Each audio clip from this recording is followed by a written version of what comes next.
Des professeurs se moquent d'un étudiant atteint de trisomie 21 à l'université, mais quand il prend la craie, tout le monde reste bouche bée.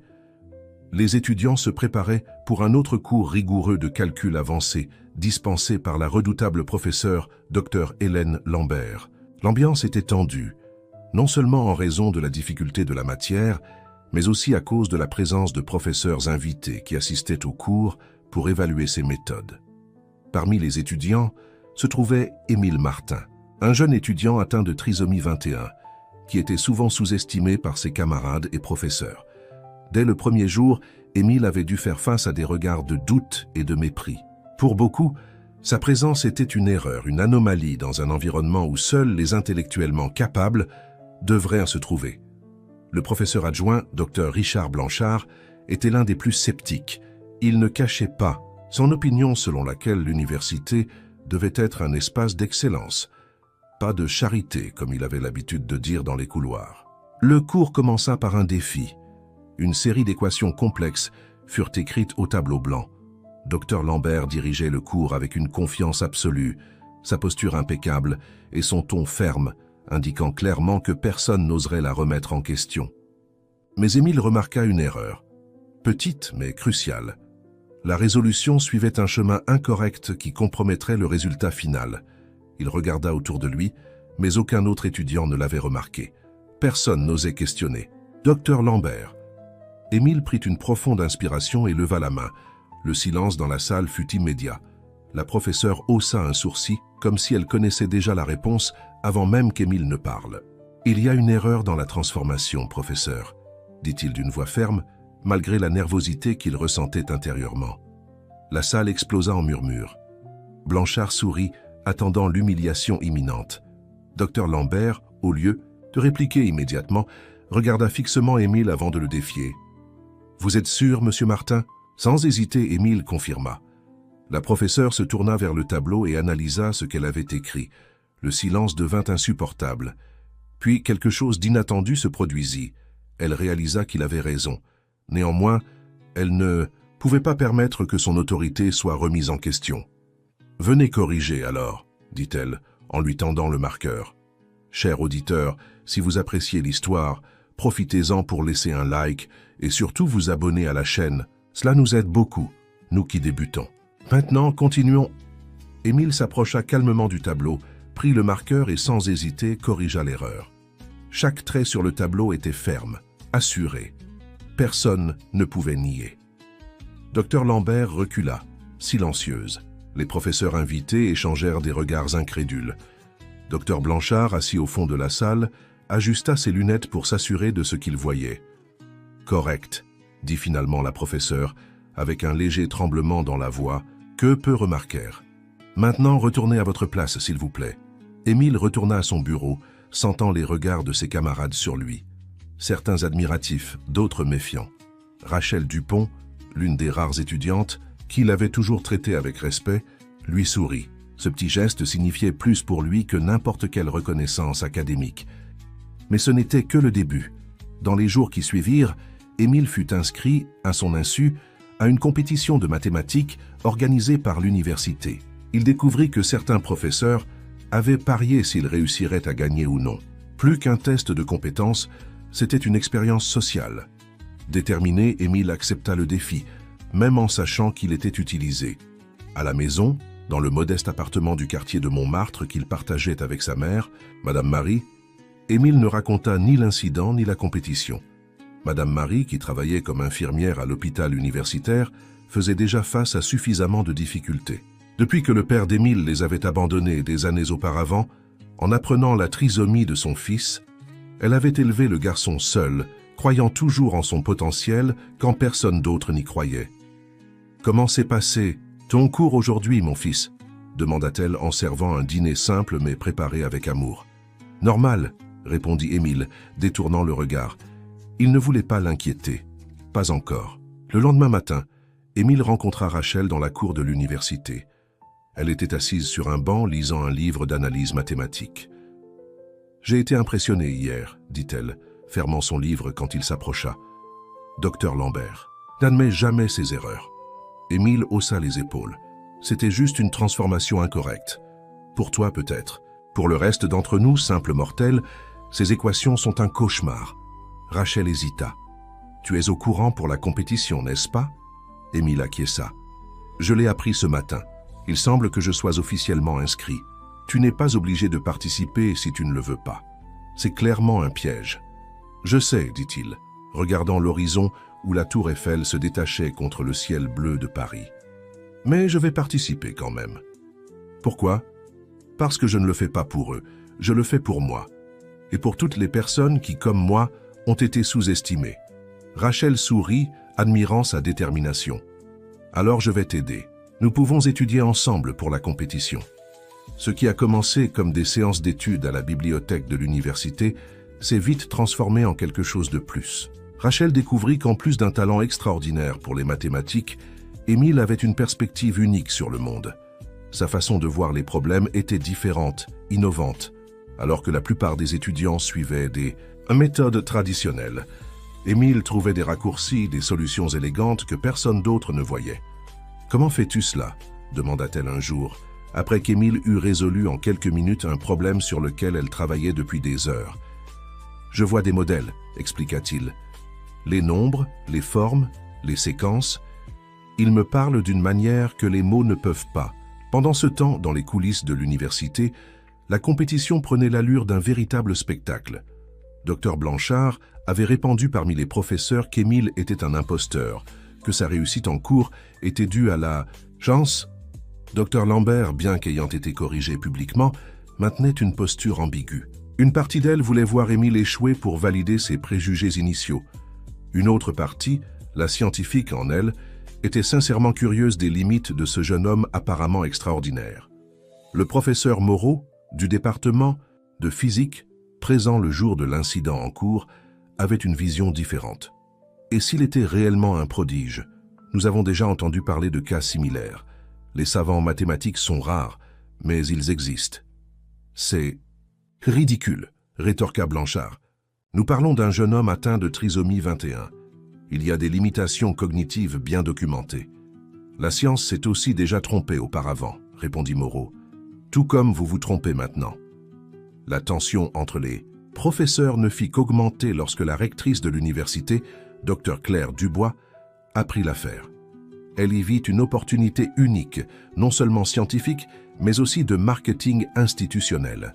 Une histoire de dépassement de soi et d'inclusion, avec la Sorbonne au centre, serait en or pour l'image publique de l'institution. « Je veux une couverture complète de cette compétition », ordonna-t-elle au département de communication. « Si ce jeune homme a vraiment un don extraordinaire, je veux que le monde sache que c'est ici, dans notre université, qu'il a été découvert. Ce que personne ne savait, c'est que pour Émile, les mathématiques avaient toujours été un refuge. Quand les mots échouaient, quand les regards de pitié ou de mépris devenaient insupportables, les nombres étaient là, constants, fiables. Depuis tout petit, alors que d'autres enfants jouaient au parc, il était fasciné par les modèles, les séquences, les géométries. Madame Marie avait remarqué cet intérêt tôt et, malgré des ressources limitées, avait fait son possible pour nourrir cette passion. La veille de la compétition, Émile contemplait la ville de Paris depuis la fenêtre de sa chambre. Les lumières des quartiers populaires sur les collines contrastaient avec les bâtiments illuminés du centre-ville, formant une mosaïque urbaine d'inégalité et de beauté. Il pensa à son parcours jusqu'ici, aux difficultés, aux préjugés. Il pensa à sa mère qui avait tant sacrifié pour qu'il puisse être à l'université. Il pensa à Rachel, peut-être la première personne en dehors de sa mère à avoir vraiment cru en lui. « Demain », murmura-t-il pour lui-même, « demain il, verront ». Le jour de la compétition arriva avec un ciel clair et un soleil radieux, typique d'un beau jour à Paris. L'amphithéâtre principal de la Sorbonne était bondé. Étudiants, professeurs et même journalistes locaux remplissèrent l'espace, créant un bourdonnement d'anticipation. La compétition était divisée en phases éliminatoires, avec des problèmes de plus en plus difficiles. Émile était nerveux mais déterminé. Rachel réussit à le voir avant le début et lui donna une rapide étreinte. « Tu as déjà gagné, juste en étant ici », chuchota-t-elle. Dans la première phase, les problèmes étaient difficiles, mais Émile les résolut avec une relative facilité. Dans la deuxième phase, Alors que d'autres concurrents transpiraient et hésitaient, il continua d'avancer avec assurance. Ce fut dans la troisième et dernière phase que Dr Lambert, l'un des juges, décida d'augmenter les enjeux. Elle présenta un problème considéré comme presque impossible dans le temps imparti. Même le professeur Moreau, qui faisait partie du jury, hésita en analysant la question. « C'est délibérément cruel », murmura-t-il à sa collègue. « Personne ne pourra résoudre cela dans le temps imparti. »« Alors nous aurons notre réponse sur M. Martin », répondit-elle, avec un demi-sourire. Mais Émile resta calme. Au lieu de se perdre dans les complexités, il trouva une voie alternative, voyant la solution de manière intuitive. Quand il termina avant la fin du temps, l'amphithéâtre fut sous le choc. Dr Lambert ne put dissimuler sa surprise. Les juges analysèrent sa réponse. Elle était correcte. Plus que cela, Émile avait résolu la question d'une manière que même les experts n'avaient pas envisagée. L'amphithéâtre explosa en applaudissements. Dr Lambert, qui espérait le voir échouer, sut à ce moment qu'elle avait commis une erreur monumentale en le sous-estimant. Blanchard resta silencieux, incapable de contester la vérité devant celui. La victoire d'Émile était plus qu'individuelle. C'était un triomphe contre les préjugés et les limitations imposées par la société. La nouvelle se répandit rapidement dans l'université et atteignit bientôt les journaux locaux. Un étudiant atteint de trisomie 21 remporte la compétition de mathématiques à la Sorbonne, titrait le journal du lendemain. Dans les jours qui suivirent, l'université tenta de s'attribuer le mérite, promouvant Émile comme un exemple d'inclusion, malgré l'avoir saboté auparavant. La rectrice, Dr Dubois, organisa une cérémonie spéciale pour l'honorer, invitant la presse et les autorités.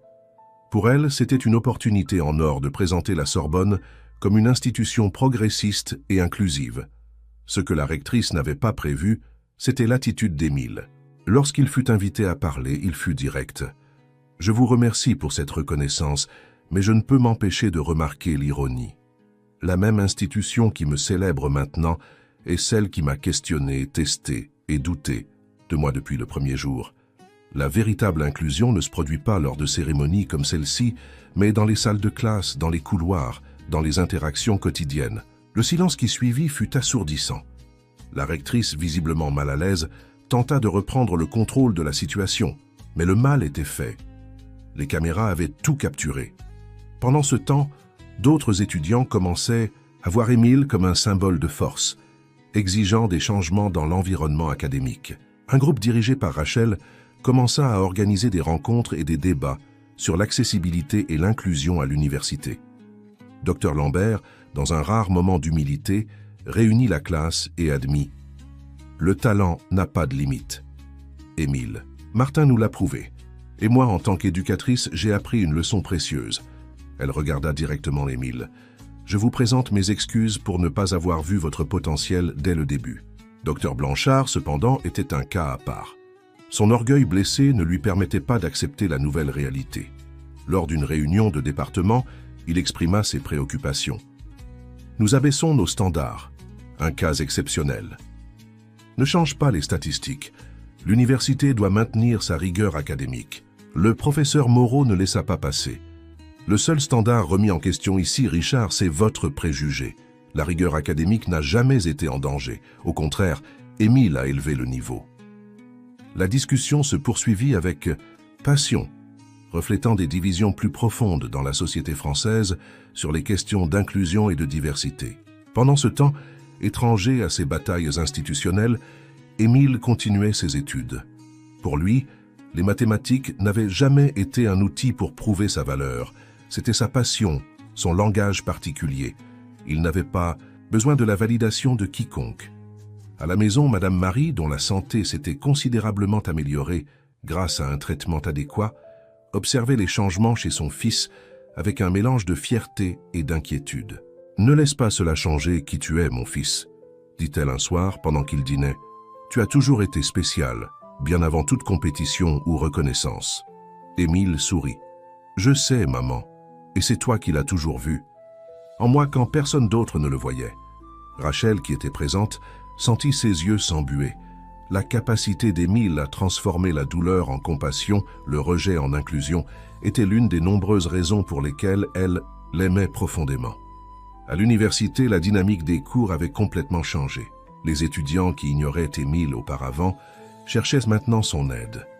Les professeurs qui le sous-estimaient l'observaient désormais avec curiosité et, dans certains cas, admiration. Dr Lambert, en particulier, commença à remarquer d'autres talents chez lui. Au-delà de sa capacité à résoudre des problèmes complexes, Émile avait une habileté unique pour expliquer des concepts difficiles de manière simple et accessible. Après un cours particulièrement difficile, elle l'appela pour une conversation. « Avez-vous déjà pensé à donner des cours particuliers, Monsieur Martin ? Je pense que de nombreux étudiants bénéficieraient de votre approche. » Émile considéra la proposition. « Je n'y ai jamais pensé. Vous pensez vraiment que j'en serais capable ? Après tout ce que vous avez démontré, oui, je crois que vous seriez excellent. » Ainsi naquit le groupe d'études intégratives, un espace informel où Émile, avec le soutien de Rachel, commença à aider d'autres étudiants. Ce qui commença comme un petit groupe dans une salle de classe vide, après les heures de cours, grandit rapidement, attirant des étudiants de différentes filières et même d'autres facultés. La méthode d'Émile était unique. Il ne suivait pas les voies traditionnelles d'enseignement. Au lieu de cela, il encourageait les étudiants à voir les problèmes sous des angles différents, à chercher des connexions inattendues entre des concepts apparemment non liés. « Les mathématiques ne sont pas une série de formules à mémoriser, » disait-il. « C'est un langage pour décrire le monde. » La réputation du groupe se répandit, parvenant même aux oreilles de la rectrice. Dr Dubois y vit une autre opportunité. « Nous devons formaliser cela, » dit-elle à Dr Lambert. « Un programme officiel de tutorat dirigé par Émile serait excellent pour notre image institutionnelle. » « Avec tout le respect que je vous dois, Madame la rectrice, » répondit Dr Lambert, « je crois que le succès du groupe réside justement dans son informalité.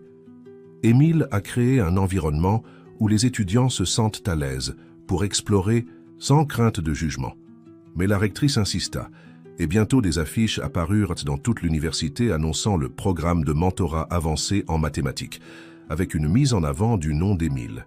Des caméras furent installées pour enregistrer les sessions, qui se déroulèrent maintenant dans un amphithéâtre moderne, au lieu de la salle accueillante d'avant. Le résultat fut immédiat. Le nombre de participants augmenta considérablement, mais l'essence se perdit. Émile se sentait comme une attraction de cirque, pas comme un éducateur. Rachel remarqua son inquiétude. « Ce n'est pas ce que tu voulais, n'est-ce pas ?» demanda-t-elle, alors qu'il marchait sur le campus après une session particulièrement frustrante. « Non, admit-il, c'est devenu un spectacle. Les gens viennent voir le garçon trisomique qui est bon en maths, pas pour vraiment apprendre. »« Alors changeons cela, » suggéra Rachel déterminée. « Revenons aux origines. » Sans préavis, Émile annula la session officielle suivante. À la place, il envoya des messages aux membres originaux du groupe, les invitant à une rencontre au Jardin du Luxembourg, un espace culturel près de la forêt de Boulogne. Loin des projecteurs de l'université, sous l'ombre des marronniers centenaires, le groupe se réunit.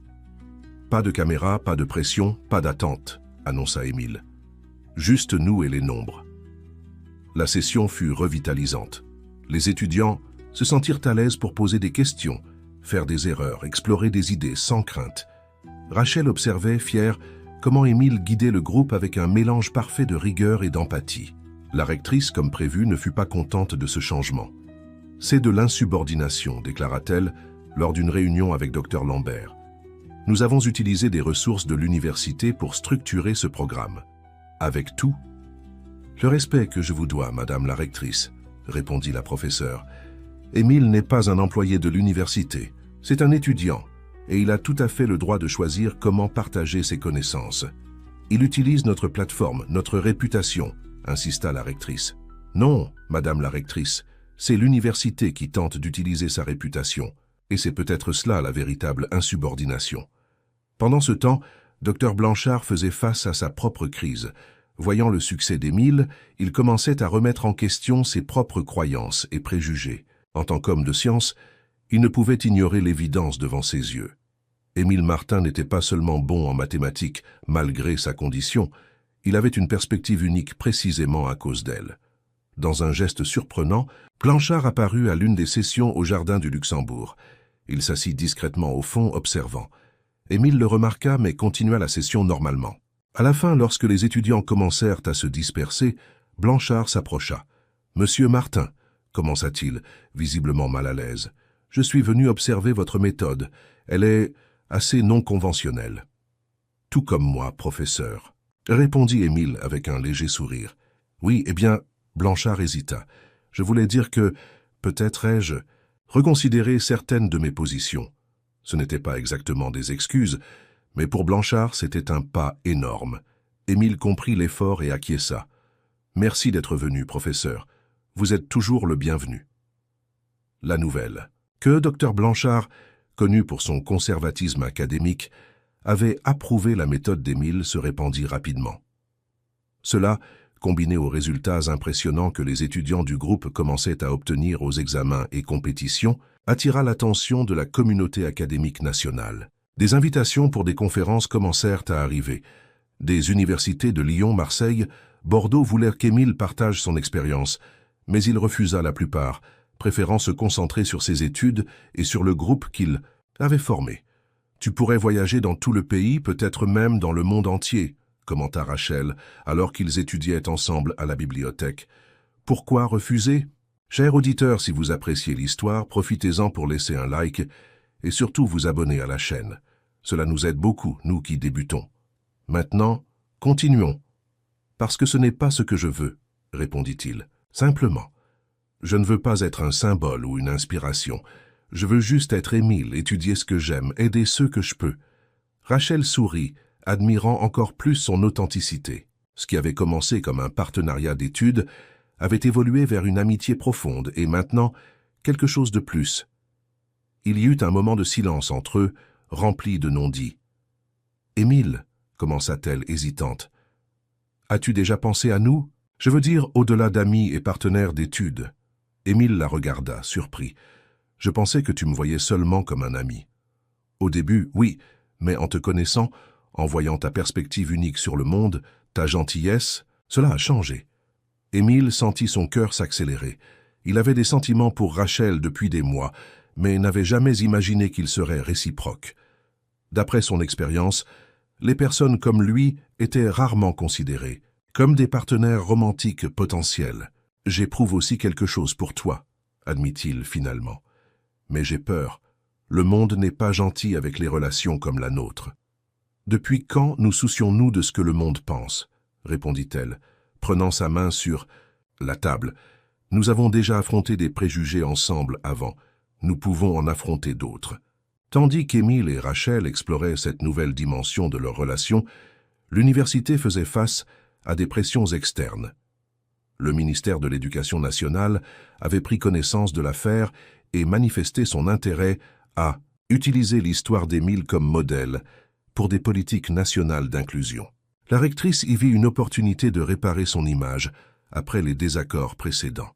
« Nous avons besoin d'Émile comme porte-parole de cette initiative, » dit-elle à Dr Lambert. « Ce sera bénéfique pour tous, surtout pour lui. » Docteur Lambert, qui connaissait maintenant mieux son élève, fut direct. « Je respecte votre point de vue, Madame la rectrice, mais je pense que vous devriez demander à Émile ce qu'il souhaite. Nous l'avons déjà suffisamment utilisé sans son consentement. » Lorsque la proposition fut présentée à Émile, il demanda du temps pour réfléchir. Il consulta sa mère, Madame Marie, qui avait toujours été sa plus sage conseillère. « J'ai mon fils, dit-elle, assise sur le petit balcon de leur appartement, d'où l'on pouvait voir une partie de la Seine au loin. Tu ne dois rien à personne. Mais pense, combien d'enfants comme toi n'ont pas les opportunités que tu as eues? Combien de familles luttent seules, comme nous avons lutté? Peut-être que ta voix peut faire la différence pour elles. » Émile réfléchit aux paroles de sa mère. Il pensa à son parcours, aux difficultés, aux portes fermées. Il pensa aussi aux joies, aux découvertes, aux portes qu'il avait réussi à ouvrir. Et il pensa à combien de personnes faisaient encore face aux mêmes barrières qu'il avait affrontées. Le lendemain, il chercha la rectrice. « J'accepte de faire partie de cette initiative, » lui dit-il, « mais à une condition. Je veux avoir l'autonomie pour parler de la réalité de l'inclusion, pas seulement des cas de réussite comme le mien. Je veux parler des défis, des failles du système, de ce qui reste à faire. » La rectrice hésita mais finit par accepter. Il valait mieux avoir Émile comme allié critique que comme opposant. Ainsi commença une nouvelle phase dans la vie d'Émile Martin. Outre ses études et le groupe qu'il dirigeait, Il participait maintenant à des discussions politiques sur l'inclusion et l'éducation. Sa perspective unique, en tant qu'étudiant universitaire, personne atteinte de trisomie 21, et quelqu'un qui avait expérimenté à la fois les préjugés et la reconnaissance, apportait une profondeur rare à ces débats. Dr Lambert observait cette évolution avec admiration. De tous les professeurs, elle était celle qui avait le plus changé, sa perspective. Ce qui avait commencé comme du scepticisme s'était transformé en respect et finalement en alliance. Elle commença à inclure des questions d'accessibilité et différents styles d'apprentissage dans sa méthode d'enseignement, influencée par l'expérience avec Émile. Le temps passa, et la dernière année d'Émile à l'université approchait. Il avait décidé de poursuivre sa formation académique, cherchant un master en mathématiques appliquées. Son mémoire de fin d'études sur une nouvelle approche pour résoudre les équations différentielles partielles attirait déjà l'attention de la communauté scientifique. Rachel, maintenant officiellement sa petite amie, envisageait de suivre un chemin similaire. Ensemble, ils rêvaient de créer un jour un centre de recherche dédié non seulement aux mathématiques, mais aussi à des méthodes innovantes d'éducation inclusive. Par un après-midi ensoleillé, alors qu'ils se promenaient le long de la Seine, Émile fit une proposition inattendue. « Et si nous présentions un projet conjoint pour le master ? Quelque chose qui combinerait ton expertise en analyse et la mienne en algèbre ?» Rachel fut enthousiasmée par l'idée. « Nous pourrions nous concentrer sur des applications pratiques, quelque chose qui ferait vraiment la différence dans la vie des gens. » Exactement. Les mathématiques non pas comme une fin en soi, mais comme un outil pour résoudre des problèmes réels. Le projet commença à prendre forme, développer des modèles mathématiques pour optimiser l'accessibilité dans les espaces urbains. C'était un sujet qui unissait la passion des deux pour les mathématiques avec un objectif social clair. Ils présentèrent la proposition au département qui accueillit le projet avec enthousiasme. La nouvelle parvint rapidement à la rectrice qui y vit une autre opportunité de promouvoir l'image de l'université. Cela pourrait devenir un programme interdisciplinaire, suggéra-t-elle lors d'une réunion. Impliquer des étudiants en ingénierie, architecture, sciences sociales. Pour la première fois, Émile vit du mérite dans la suggestion de la rectrice. L'idée originale était bonne, mais élargie de cette façon, elle pourrait avoir un impact encore plus grand. « Je suis d'accord, dit-il, surprenant tout le monde, mais cela doit être plus qu'un projet académique. Nous devons impliquer la communauté, écouter les personnes qui font réellement face à des barrières d'accessibilité tous les jours. » La rectrice hésita. Impliquer la communauté signifiait ouvrir les portes de l'université, s'exposer à des critiques, des complications. Mais le regard déterminé d'Émile la fit reconsidérer. « D'accord, accepta-t-elle finalement. Faisons-le correctement. » Dans les semaines qui suivirent, le projet prit des dimensions inattendues. Des étudiants de divers départements se portèrent volontaires pour participer. Des organisations communautaires furent contactées. Ce qui avait commencé comme une thèse académique se transformait en un mouvement. Pendant ce temps, Émile faisait face à un défi personnel. Sa mère, Madame Marie, avait été diagnostiquée avec une condition cardiaque qui nécessitait un traitement intensif. Les consultations médicales, les examens et les médicaments étaient assez coûteux, bien au-delà de ce que son salaire d'infirmière pouvait couvrir. Émile envisagea d'abandonner ses études pour travailler à temps plein, mais Madame Marie fut ferme. « N'y pense même pas, mon fils. Je n'ai pas tant lutté pour te voir abandonner maintenant. Nous trouverons une solution. » Ce fut Rachel qui suggéra une alternative. « Et si nous faisions une demande de bourse spéciale ? Ton projet a un potentiel d'impact social significatif. Il y a des fondations qui financent de telles initiatives. » L'idée porta ses fruits. Une fondation internationale dédiée aux projets d'inclusion et d'innovation sociale s'intéressa à la proposition. Après un processus de sélection rigoureux, Émile et Rachel se virent attribuer une bourse qui non seulement permettrait la continuité de leurs études, mais couvrirait également une partie des dépenses médicales de Madame Marie. Dr Blanchard, qui suivait de loin ces développements, se sentit obligé d'agir. Dans un geste surprenant, il offrit une partie de son temps de professeur pour superviser directement le projet.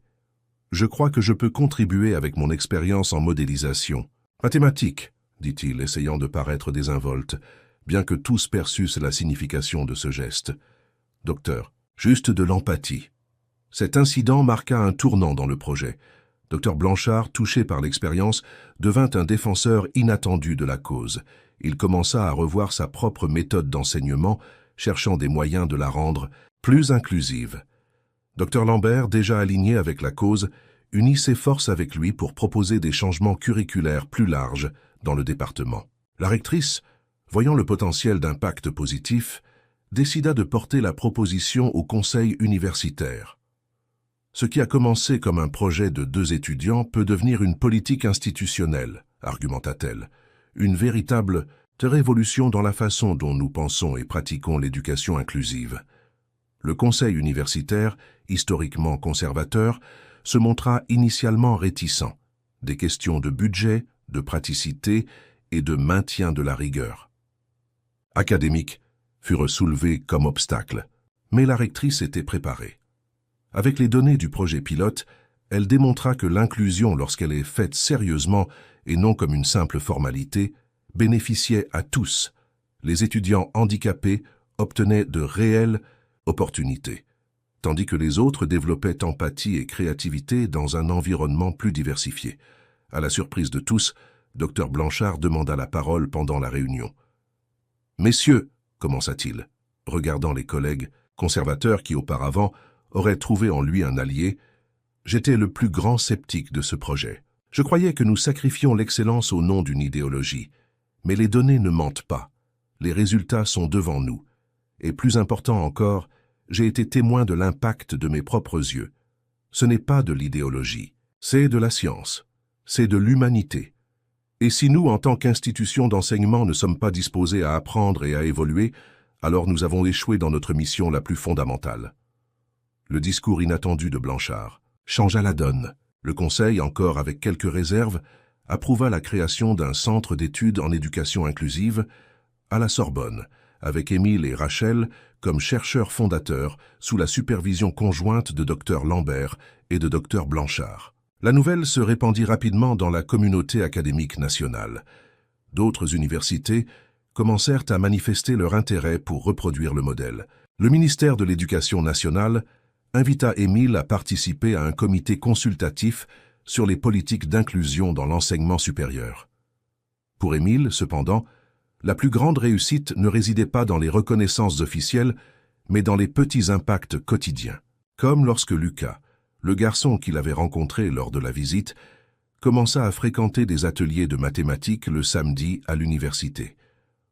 Ou lorsque des étudiants avec différents handicaps cherchèrent l'université, inspirés par son histoire, ne craignant plus le rejet. À la maison, Madame Marie, dont la santé s'était considérablement améliorée grâce au traitement adéquat, observait son fils avec une fierté qu'elle pouvait à peine contenir. « Ton père devrait te voir maintenant », dit-elle un jour avec un mélange de tristesse et de satisfaction. « Peut-être comprendrait-il l'erreur qu'il a commise en nous abandonnant. » Émile serra sa mère dans ses bras. « Il a perdu la chance de me connaître, maman. Mais tant d'autres personnes ont gagné cette opportunité. Je suis en paix avec ça. » Rachel, qui était présente, sentit ses yeux s'embuer. La capacité d'Émile à transformer la douleur en compassion, le rejet en inclusion, était l'une des nombreuses raisons pour lesquelles elle l'aimait profondément. Le temps passa, et le projet continua à croître. Le Centre d'études en éducation inclusive devint une référence nationale. Émile termina son master avec distinction et commença son doctorat, avec une thèse encore plus ambitieuse. Développer des algorithmes qui adapteraient l'enseignement des mathématiques aux différentes formes d'apprentissage. Un matin ensoleillé, alors qu'il travaillait sur son ordinateur dans la petite salle qu'il partageait avec d'autres doctorants, Émile reçut une nouvelle surprenante. Il avait été sélectionné comme finaliste pour le Prix national d'innovation en éducation, l'une des distinctions académiques les plus prestigieuses du pays. La cérémonie devait avoir lieu à Paris, en présence d'autorités nationales et internationales. Émile hésita initialement. Il n'avait jamais recherché la reconnaissance publique et se sentait mal à l'aise avec l'attention. Mais Rachel le convainquit. « Ce n'est pas pour toi, Émile, c'est pour ce que tu représentes. Combien d'enfants atteints de trisomie 21 verront l'un des leurs reconnu au plus haut niveau? Imagine l'impact. » Convaincu, Émile accepta l'invitation. Madame Marie insista pour lui acheter un nouveau costume, économisant pendant des mois pour cela. Lambert ne cacha pas sa surprise. « Eh bien, Richard, il semble que vous ayez finalement vu la lumière, commenta-t-elle avec un léger sourire. Disons que j'ai été éclairé par une perspective différente, répondit-il, regardant discrètement. Émile? Le projet avança combinant rigueur académique et engagement communautaire. Émile et Rachel passaient une partie de leur temps dans les quartiers de Belleville et de la Courneuve, zone d'extrême inégalité à Paris, écoutant les besoins réels des personnes handicapées qui y vivaient. Ces expériences informaient les modèles mathématiques qu'ils développaient, les rendant plus pertinents et applicables. La rectrice, initialement mal à l'aise avec l'exposition, commença à voir la valeur de cette approche. L'université remplissait réellement son rôle social, non seulement en théorie mais en pratique. Les réunions communautaires, auparavant perçues comme un risque, étaient là maintenant mises en avant dans les rapports institutionnels comme un exemple d'extension universitaire innovante. Ce fut lors d'une de ces réunions communautaires qu'un incident inattendu se produisit. Un groupe d'enfants de Belleville fut invité à visiter l'université dans le cadre du projet. Parmi eux se trouvait Lucas, un garçon de 9 ans atteint d'autisme, qui montrait une fascination particulière pour les mathématiques, tout comme Émile quand il était jeune. Pendant la visite, alors que les enfants exploraient la maquette d'un quartier accessible qu'ils avaient développé, Dr Blanchard fit un commentaire imprudent. Intéressant de voir comment les enfants spéciaux se connectent aux modèles mathématiques. C'est presque comme un mécanisme compensatoire. Lucas, qui était proche, entendit le commentaire. Son expression changea instantanément. Il s'éloigna clairement blessé et se cacha sous une table. Émile, qui observait tout, ressentit une vague d'indignation. Il s'approcha de Blanchard et, pour la première fois, parla fermement. « Professeur, avec tout le respect que je vous dois, ce n'est pas un mécanisme compensatoire. C'est simplement une façon différente de voir le monde, et des commentaires comme celui-ci sont exactement le type de barrière que nous essayons d'éliminer. » Blanchard pâlit, réalisant son erreur. « Je ne voulais pas dire... C'était juste une observation scientifique. La science sans empathie est dangereuse, professeur. Vous devriez le savoir mieux que quiconque. » Laissant Blanchard à ses réflexions, Émile s'approcha de Lucas. Il s'accroupit pour être au niveau du garçon et parla doucement. « Hey, Lucas, est-ce que ça va si je te rejoins là-dessous » Lucas hésita, mais finit par acquiescer. Émile s'installa à côté de lui sous la table. « Tu sais, » commença Émile, « quand j'avais ton âge, je me cachais aussi parfois. Le monde là-dehors peut être très bruyant et confus, n'est-ce pas ?» Lucas le regarda, surpris d'être compris. « Toi aussi, tu vois les nombres dans les choses ?» demanda-t-il timidement. « Oui, » sourit Émile. « Je vois des modèles là où les autres ne voient que le chaos. C'est comme un langage secret, n'est-ce pas ?» Les yeux de Lucas s'illuminèrent. « Personne ne comprend jamais quand j'en parle. »« Moi, je comprends, » assura Émile. « Et je veux que tu saches que ce n'est pas un défaut, c'est un don, une façon différente et spéciale de voir le monde. » Progressivement, Lucas sortit de sa cachette. La conversation entre lui et Émile continua, maintenant centrée sur les modèles mathématiques que tous deux adoraient. Les SNA. Autres enfants, curieux, les rejoignirent. Bientôt, ce qui avait commencé comme un moment de crise se transforma en un cours de mathématiques improvisé et passionnant sur le sol du laboratoire. Dr Blanchard observait de loin, profondément, touché. Il vit comment Émile, sans effort apparent, créait un environnement inclusif où tous les enfants, avec ou sans handicap, participaient activement. Il vit comment Lucas, auparavant renfermé, expliquait maintenant avec enthousiasme un modèle géométrique à un camarade.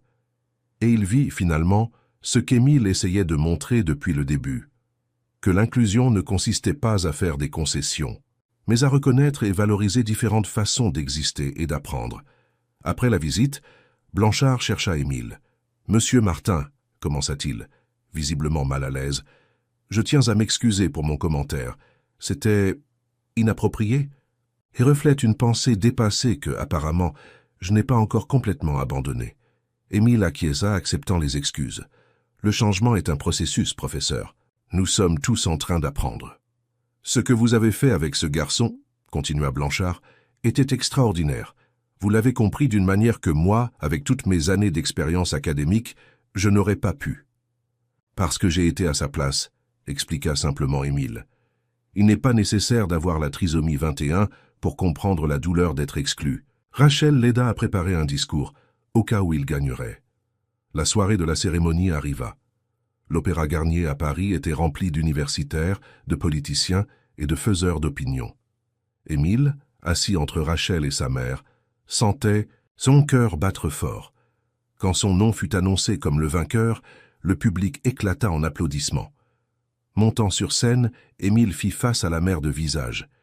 Il ajusta le microphone et, d'une voix claire et ferme, commença « Je vous remercie pour cette reconnaissance, que je ne vois pas comme personnelle mais comme un symbole de changement.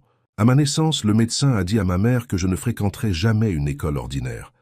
Quand je suis entré à l'université, j'ai entendu que c'était une erreur, une concession, une expérience vouée à l'échec. Aujourd'hui, je me tiens devant vous non pas comme un cas exceptionnel, mais comme la preuve que nos limitations sont, la plupart du temps, imposées de l'extérieur. » Il fit une pause, regardant directement les caméras qui retransmettaient l'événement. « À chaque enfant handicapé qui regarde maintenant, vous avez votre place. Vous êtes capable, et le monde a besoin de la perspective unique que vous, seul, pouvez offrir. À chaque père et mère qui a reçu un diagnostic et ressenti de la peur, il y a de l'espoir, il y a des possibilités. Il y a un avenir plein de réussite qui attend vos enfants. » Se tournant vers les autorités présentes, il poursuivit « Et pour les décideurs ici présents, l'inclusion n'est pas de la charité, c'est de la justice. Ce n'est pas une faveur, c'est un droit. Et quand elle est correctement mise en œuvre, elle bénéficie à tous. Nous ne pouvons plus accepter que des talents soient gaspillés et des potentiels limités parce que notre société n'a pas encore appris à valoriser la neurodiversité. » Le public, visiblement ému, applaudit debout.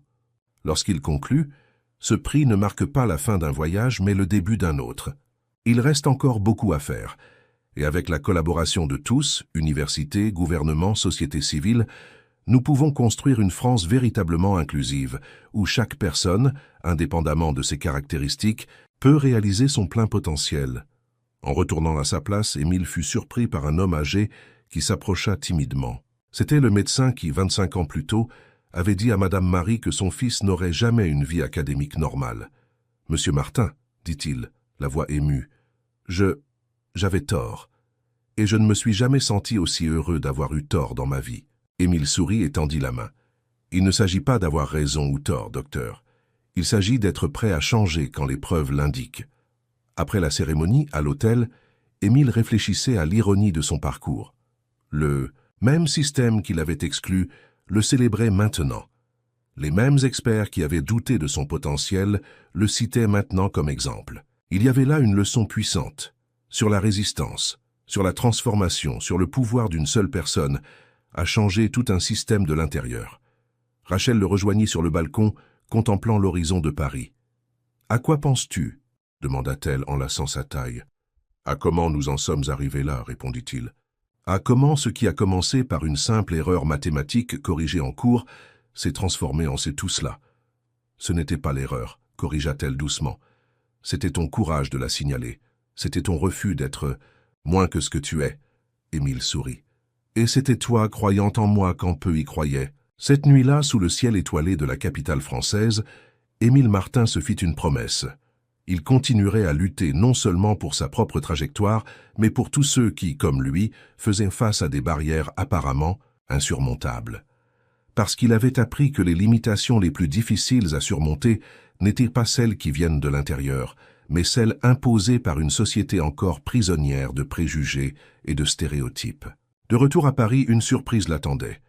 Dr Blanchard, qui était devenu un allié improbable, annonça sa retraite de l'université. Et, dans son dernier acte officiel, il recommanda Émile pour un poste d'assistant-professeur dans le département. Quelque chose sans précédent pour quelqu'un encore en doctorat. M. Martin a démontré non seulement une maîtrise exceptionnelle du contenu, écrivit Blanchard dans sa recommandation, mais aussi une capacité unique à le communiquer de manière innovante et accessible. Sa perspective différenciée est exactement ce dont notre département a besoin pour évoluer. La proposition suscita la controverse au sein du Conseil, comme on pouvait s'y attendre. Certains ont fait valoir que c'était trop tôt, que le protocole traditionnel exigeait l'achèvement du doctorat. D'autres, cependant, ont souligné les résultats concrets déjà obtenus par le Centre d'études en éducation inclusive sous sa direction. Dr Lambert, maintenant chef du département, présenta l'argument final. Si nous voulons vraiment devenir une institution inclusive, nous devons être prêts à adapter nos structures et procédures traditionnelles. Émile Martin n'est pas seulement qualifié pour ce poste, il apporte une perspective qu'aucun autre membre de notre corps enseignant ne possède. L'approbation vint à une marge étroite, mais elle vint. Émile Martin devint le premier assistant professeur atteint de trisomie 21 dans l'histoire de l'université, possiblement du pays. La nouvelle eut un retentissement national, générant des débats passionnés sur l'inclusion, la méritocratie et le rôle des institutions d'enseignement. Lors de son premier cours en tant que professeur, Émile fit face à un amphithéâtre, comble. Des étudiants de divers départements, des journalistes et des curieux se pressaient pour assister à ce moment historique. Il ressentit le poids de cette responsabilité, mais aussi la détermination de l'honorer. Il commença son cours par une question simple. « Qu'est-ce que les mathématiques pour vous ?» Les réponses vinrent rapidement. Un ensemble de règles. Le langage de l'univers. Un outil pour résoudre des problèmes. Émile écouta chaque réponse attentivement avant d'offrir la sienne. « Pour moi, les mathématiques sont liberté. C'est la preuve que, indépendamment de qui nous sommes ou comment fonctionnent nos cerveaux, nous pouvons trouver des vérités universelles. C'est un domaine où ce qui importe n'est pas qui vous êtes, mais ce que vous pouvez prouver. » Et ainsi, avec cette déclaration de principe, débuta un nouveau chapitre dans la vie d'Émile Martin et dans l'histoire de la Sorbonne, un chapitre de transformation, non seulement individuelle, mais institutionnelle. Un chapitre qui prouvait jour après jour que l'inclusion n'était pas seulement une politique ou un discours, mais une pratique vivante, en constante évolution. L'histoire d'Émile en inspira d'autres. Des étudiants avec divers handicaps, qui auparavant n'auraient même pas envisagé l'enseignement supérieur, voyaient maintenant que c'était possible. Des parents d'enfants atteints de trisomie 21 commencèrent à rêver plus grand pour leurs enfants. Et lentement, d'autres universités commencèrent à repenser leurs propres politiques et pratiques. Un matin particulièrement significatif, Émile reçut dans son bureau une visite inattendue. Lucas, ce même garçon autiste qu'il avait rencontré des années auparavant, maintenant un adolescent de 16 ans. À ses côtés, sa mère, visiblement émue. « Lucas vient d'être admis au cursus de mathématiques de la Sorbonne », annonça-t-elle, les larmes aux yeux. « Il a dit qu'il voulait juste être ici, avec vous, quand il recevrait la nouvelle. » Lucas, avec l'enthousiasme caractéristique de son âge, ajouta « Je veux être comme vous, professeur Émile. Je veux montrer que des personnes comme nous peuvent faire la différence. » Émile ressentit une vague d'émotion.